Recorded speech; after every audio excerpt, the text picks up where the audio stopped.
The Great Grid Adventure. Lily and Leo loved exploring maps. Today, they learned about a special map secret, grid references. Let us learn how it works. Grid references help us find places on a map super fast.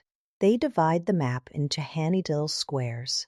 Imagine columns going up and down, labeled with letters like A, B, C, and rows going across, labeled with numbers like 1, 2, 3. So if you see C3, it means you look in column C and row 3, where they meet. That is your spot. Wow, exclaimed Leo. We can find anything. Like a church in B2 or a school in C4. Lily remembered an important rule.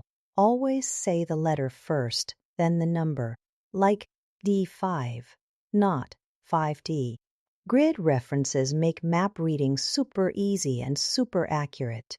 No more guessing where things are. This amazing system helps beginners and seasoned explorers find exact spots without searching the whole map.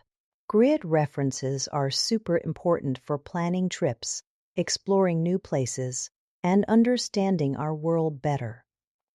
By mastering grid references, Lily and Leo felt like true map experts, ready for any geographical adventure.